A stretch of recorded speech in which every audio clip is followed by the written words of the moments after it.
NEET का पर्चा दिया। दिव्यांशी, ये 6 बच्चे अभी तक अपना जीवन खत्म कर चुके हैं, जिंदगी अपनी इन्होंने खत्म कर ली। ये दबाव कैसा है दिव्यांशी, थोड़ा सा मेरे दर्शकों को बताइए ना। Hello ma'am. Hi Divyanshi. Actually सही मायने पे मैं बोलूँ तो ये दबाव हर एक बच्चे को पता है कैसा फील होता है। क्योंकि जब मैंने स्टार्टिंग में 11th ग्रेड में नीट देने का सोचा, मैं सोचती थी कि मैं कभी भी नेगेटिव नहीं सोचूंगी, कभी भी खुद को इस एग्जाम के कारण जज नहीं करूंगी। हाँ। लेकिन मैम ये जो पूरा माहौल है ना, वो इतना ज्यादा आपको अपने अंदर खींच लेता है हाँ। कि आपको फील होने लगता है कि मेरा वैल्यू इस एग्जाम पे है। तो जिन भी बच्चों ने अपने साथ इतना बड़ा स्टेप लिया, हम सब नीट एस्पिरेंट, जेई एस्पिरेंट, जितने भी स्टूडेंट्स हैं इंडिया के, हम सबको पता है उन पे क्या बीत रहा था उस मोमेंट पे। तो ये बहुत एक्सट्रीम होता है मैम। उस टाइम पे आपको, मतलब मुझे भी कितनी बार ऐसा फील हुआ है कि शायद मैं कभी किसी के लिए बर्डन ना बन जाऊं, कभी मैं किसी को परेशान नहीं करूं। तो ये सुनते हैं मेरे फ्रेंड्स में भी बहुत लोग, दूर से पता चलता है कि कोई अपना अटेम्प्ट करने का कोशिश किया है, कोई घर छोड़ना चाह रहा है, बहुत कुछ। तो लगता है कि कैसे हेल्प करें हम अपने फ्रेंड्स की, ये क्योंकि खबरें तो ये सब पहुंचती, बहुत अगर अनफेयर दिव्यांशी, है दिव्यांशी, एग्जाम। इतने सारे बच्चे, 6 बच्चे सुसाइड कर चुके हैं ये कहकर कि री एग्जाम देने की हिम्मत नहीं है, उस स्ट्रेस में जाने की हिम्मत नहीं है, हम उस तौर पर अटेम्प्ट अब कर ही नहीं सकते जिस तौर पर हमने फर्स्ट अटेम्प्ट किया। यस मैम, क्योंकि मुझे भी जिस दिन पता चला कि एग्जाम कैंसिल हो गया है, तो सबसे पहले मैं यही सोची कि मैं पढ़ाई कैसे वापस करूं।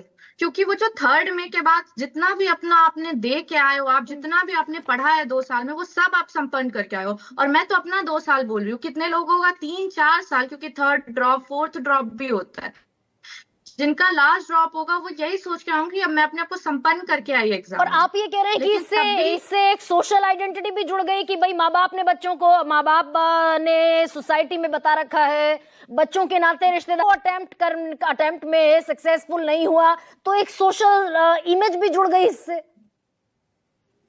बिल्कुल मैम, मैं जिस दिन एग्जाम देके आई उसी दिन मुझे याद, मैंने काउंट किया, मुझे 27 कॉल्स आए मेरे हाँ। रिलेटिव्स के, जिनसे हाँ। मैं कभी बात नहीं की, वो तो छोड़ो, मेरे फ्रेंड्स भी, कैसा गया एग्जाम। हाँ। तो उस टाइम भी आपको अपना आइडेंटिटी क्राइसिस फील होता है कि तुरंत ही सबको पता कैसे चल गया कि एग्जाम है, तो कॉल करना है, पूछो कितना नंबर आ रहा है, कितना बनेगा परसेंटाइज स्कोर। तो बहुत प्रेशर होता है मैम, ये तो सच है। तो और ये री एग्जाम कितने बच्चे उतना ही शानदार तरीके से अटेम्प्ट कर सकते हैं री एग्जाम, दिव्यांशी?